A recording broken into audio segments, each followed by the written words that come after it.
Kalau nanti akan terjadi hari Jumat pertengahan Ramadan, maka nanti akan begini-begini terjadi. Setelah dihitung-hitung, ternyata pertengahan Ramadan yang ada Jumatnya itu nanti di Ramadan 1441. Muharram, Safar, Rabiul Awal, sekarang Rabiul Akhir, Jumadil Awal, Jumadil, Rajab, Sya'ban, Ramadan. Apakah itu akan terjadi seperti yang ada di hadis itu? Wallahu a'lam bissawab. Mana kita tahu, dia belum terjadi. Tapi kita bersiap-siap perlu. Andai terjadi, kita sudah siap. Andai tak terjadi, berarti hadisnya tak sahih, bukan nabinya bohong. Jadi kami siap-siap lah nih Pak Ustaz. Siap lah. Rabiul Awal sekarang, tanggal 24, 25. Rabiul Akhir, Jumadil Awal, Jumadil Akhir, Rajab, Sya'ban. 5 bulan lagi. Siap-siapkanlah. Bahwa terjadi, kita sudah siap. Bahwa tak terjadi, berarti hadisnya palsu. Bukan berarti Nabi Muhammad pembohong. Karena kan tak ada bukti real nyata, ada rekaman rupanya Nabi ngomong qala Rasulullah SAW. Oleh sebab itu, jangan nanti ketika tak terjadi, ini hadis ini bohong aja ini. Bukan Nabi berbohong, hadis itu tak sahih. Nah, ini tentang masalah kalau nanti terjadi model prediksi-prediksi yang begitu. Kalau ibu bapak ibu baca nanti atau dengar ceramah yang modelnya prediksi, perkiraan, disampaikan oleh orang nanti akan begini. Nah, kalau sumbernya benar, siap-siap, apa salahnya siap-siap? Tapi andai tidak terjadi pun, kita sudah siap. Jelas? Wallahu a'lam. Kemudian amal doa anak yang soleh. Apakah itu masih anak yang kandung? Atau doa anak yang yatim yang Ibu kalau mendoakan saya, sampai tak doa ibu ke saya? Sampai. Kita tak ada hubungan. Bapak kalau mendoakan saya sampai apa tidak? Sampai, tak ada hubungan. Makna anak soleh itu bukan membatasi hanya doa dia yang sampai. Makna doa anak soleh itu artinya amal Abdul Somad ada 3 yang tetap mengalir. Ceramah Abdul Somad ini amal dia apa tidak ini? Amal. Kalau Abdul Somad ngasih semen, ngasih batu bata, itu amalnya apa tidak? Amal. Anak Abdul Somad itu anaknya itu amalnya apa tidak? Kalau anak itu bukan amal saya tengok aja bini saya, mungkin lahir anak saya itu. Nah, begitu kasarnya, mohon maaf, beri maaf. Jadi makna anak tadi jangan diragukan. Ustaz, kami ini tak punya anak, cuma anak angkat. Mengalir. Anak tiri, mengalir. Anak orang, mengalir. Mengalir. Jangan takut tentang masalah. Yang tak punya anak, jangan takut. Anak asuh, anak yatim. Makna hadis itu mengatakan anak soleh artinya amal kita nih putus, tapi ada 3 amal kita. Sedekah itu amal kita, anak itu pun amal kita, dan ilmu yang kita ajarkan itu pun amal kita. Bisa dipahami? Bisa. Insyaallah. Wallahu a'lam.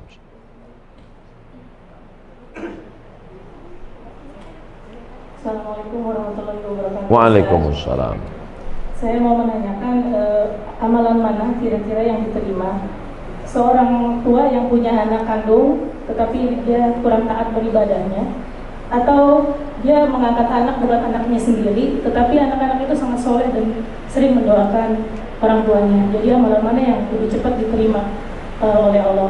Itu yang pertama. Dan yang kedua, saya mohon supaya Ustadz dan jamaah yang ada di sini nanti tolong mendoakan untuk kesembuhan ibu saya. Nanti di akhir majelis kita doa semua untuk kesehatan, untuk husnul khatimah, untuk anak-anak kita dijaga dari narkoba. Nanti di akhir majelis. Punya anak kandung, kerjanya minum khamar, sakau, mabuk. Ada anak angkat, orangnya soleh. Kedua-duanya ini berdoa. Mana doanya yang lebih dulu sampai? Illalladzina amanu wa amilus shalihat.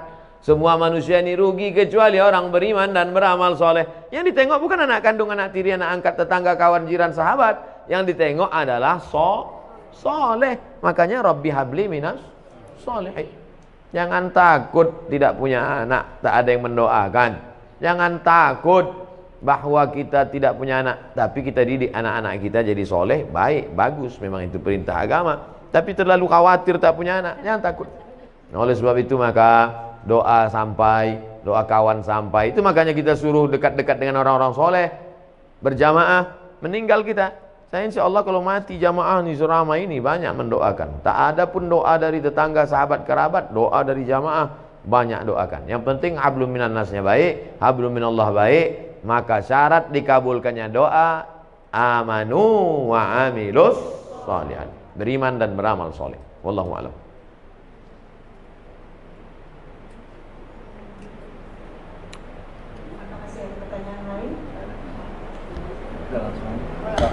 Assalamualaikum Pak Ustaz. Waalaikumsalam. Kalau misalnya kita kan nabung di bank konvensional, itu kan ada bunga, berbunga. Nah bunganya itu kan boleh nggak gitu diamalkan ke mana gitu? Nah, itu hukumnya gimana tuh Pak Ustaz? Juga yang menerimanya bagaimana gitu? Bapak Ibu yang ada tabungan di bank konvensional besok, waalaikumsalam warahmatullahi wabarakatuh. Bapak Ibu yang ada tabungan di bank konvensional, kalau betul Bapak Ibu mendengar pengajian saya ini, besok pagi alihkan ke bank syariah. Siap? Saya ulang sekali lagi. Bapak Ibu yang di bank konvensional, besok pagi alihkan ke bank syariah. Siap? Banyak Anda dalam hati. Siap. Saya gaji ditransfer ke BRI Syariah. Walaupun BRI Syariah menolak saya ceramah, tak apa-apa. Tetap di mana saya, tabunglah ke BRI Syariah. Saya di BRI Syariah. Anda tabunglah ke BRI Syariah. Walaupun BRI Syariah menolak saya ceramah, tak apa-apa. Saya tahu kalian takut ngundang kan? Tak apa-apa. BNI Syariah, Ustaz Somad, kami buatkan Ustaz kartu, menabunglah ke BNI Syariah. Walaupun BNI Syariah tak berani juga ngundang, tak apa-apa. BSM, Bank Syariah Mandiri, kasih saya kartu, pakai kartu. Datang dia ke kampus tempat saya, nih kami buatkan Ustaz kartu Bank Syariah Mandiri.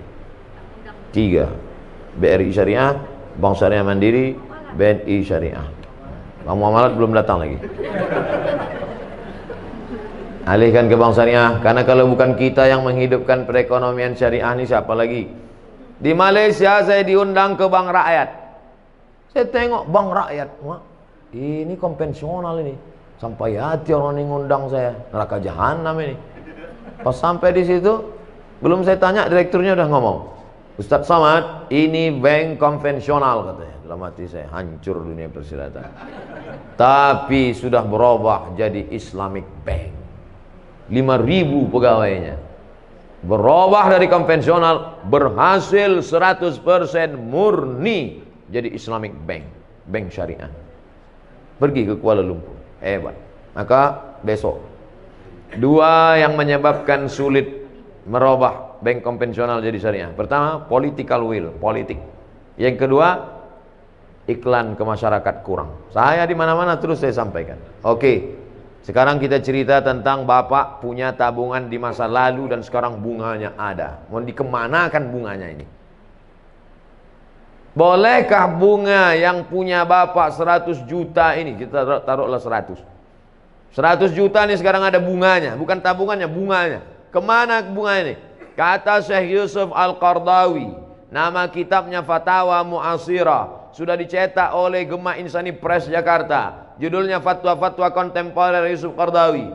Diserahkan ke lembaga yang dinikmati orang banyak, masalih ammah. Masjid, panti jompo, panti yatim, sekolah Islamic boarding school, serahkan. Bapak yang ada tabungan-tabung di bank konvensional, duit hasilnya itu riba, jangan kasih ke anak, jangan kasih makan ke rumah, serahkan ke lembaga yang dinikmati orang banyak. Ini jangan Ustaz Somad ini ceramah gini, nanti ujung-ujungnya kemana Pak Ustaz? Ke saya. Saya sampai sekarang tak pernah kepentingan pribadi saya. Serahkan ke lembaga-lembaga yang banyak dinikmati orang banyak. Wallahu a'lam. Ustaz, Assalamualaikum warahmatullahi wabarakatuh. Waalaikumsalam. Masalah bank syariah yang saya tahu di Indonesia, bank syariah itu patokannya masih Bank Indonesia, masih konvensional. Karena saya pernah punya pengalaman pribadi di kantor, mau nutupin kredit yang lebih cepat, itu tetap kena denda, Ustaz. Nah ini jadi seperti apa ya, Ustaz? Seluruh bank di Indonesia menginduk kepada BI. Tidak ada yang di luar BI. Tidak sama macam di Saudi Arabia atau Islamic Dubai Islamic Bank, atau di Mesir Faisal Islamic Bank, cabang dari Faisal Islamic Bank Saudi Arabia sendiri. Semuanya tetap menginduk ke BI. Yang menetapkan suku bunga BI. Makanya selalu saya katakan ini proses menuju pure syariah. Dan siapa yang menolong menuju prosesnya ini? Kita. Sekarang pertumbuhan Islamic Bank syariah di Indonesia baru 7%. Yang 93 konvensional. Padahal umat muslim terbesar di dunia Indonesia. Menunjukkan kita Islam ritual oke, Islam haji umroh mantap. Tapi kalau sudah menyebut ekonomi, maka kita support menuju syariah. Bahwa Abdul Somad mati nanti belum juga terwujud, paling tidak kita pernah berkontribusi menuju. Jadi kalau bapak menabung bank syariah, bapak barulah dia kuat. Setelah kuat, barulah dia bisa independen, murni sendiri.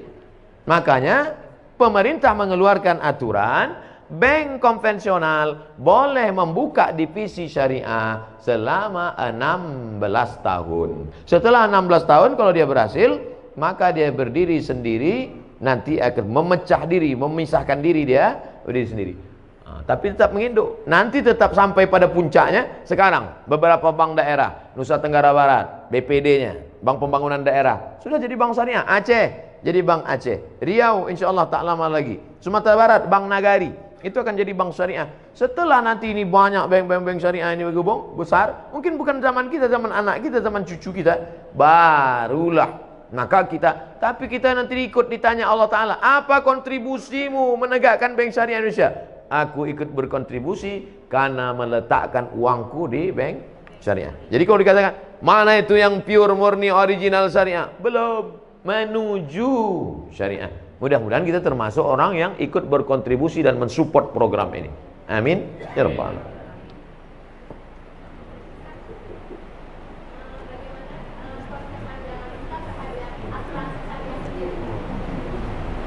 Hukum asuransi ada dua. Yang pertama mengatakan asuransi itu haram. Kenapa asuransi itu haram? Karena di dalamnya ada gharar, gambling, judi. 10 juta, 10 juta, 10 juta, 10 juta, 10 juta, 10 juta. Batuk dapat 100. Tak pernah, flu pun tak pernah. Tak dapat, bertahun-tahun tak dapat. 10 juta, 10 juta, 10 juta, 10 juta kumpul. Nabrak tiang listrik. Langsung dapat. Ini tak pernah. Akhirnya marah dia karena udah bertahun-tahun tidak, tabrakannya dapat. Maka karena ada unsur gambling, gharar, judi di dalamnya, haram. Kata fatwa yang pertama. Datang fatwa yang kedua, mengatakan boleh. Kenapa boleh? Karena di dalamnya ada unsur ta'awun, wa ta'awanu 'alal birri wat taqwa, wa la ta'awanu 'alal ismi wal 'udwan. Jadi fatwa ulama tentang asuransi ini dua. Yang satu mengatakan haram, yang satu mengatakan boleh. Saya sampaikan dua-duanya dalam satu majelis. Kapan muncul masalah? Ketika dalam satu majelis saya sampaikan satu. Nah itulah yang ada video Pak Profesor Dr. Ma'ruf Amin mengharamkan BPJS, tiba-tiba membolehkan. Dua-dua itu fatwa ulama. Cuman bedanya waktu belum jadi wapres disampaikannya satu. Setelah disampaikannya dua. Lalu kata orang, wah ini fatwanya kok berubah? Tidak, fatwa itu dua-dua ada. Buka dalam kitab Fatwa Mu'asirah, fatwa-fatwa kontemporer Syekh Ali Jum'ah Mufti Mesir. Tolong jangan upload sepotong-sepotong. Bahwa memang ada dua fatwa. Jadi kalau ada di antara bapak ibu yang memilih asuransi, perbuatannya itu betul atau tak betul? Betul, dia pilih fatwa kedua. Kalau ada di antara bapak ibu, aku sampai mati tak mau asuransi, perbuatannya itu betul apa tak betul? Betul juga, karena dia pilih fatwa yang pertama. Kok bisa ulama ini buat dua pendapat? Karena Nabi tidak ada menyebut dulu asuransi. Asuransi itu muncul belakangan dan ulama berijtihad. Rambut sama hitam isinya macam-macam. Ijtihadnya begini, ijtihadnya begini. Ustaz sendiri, saya tidak pakai asuransi kendaraan sampai sekarang. Terus Ustaz selamat terus, bolak-balik tabrakan. Mana berat yang listrik, sedang nyetir ditabrak orang dari belakang. Bahwa dia datang, musibah namanya. Oleh sebab itu maka amalkan sesuai keyakinan.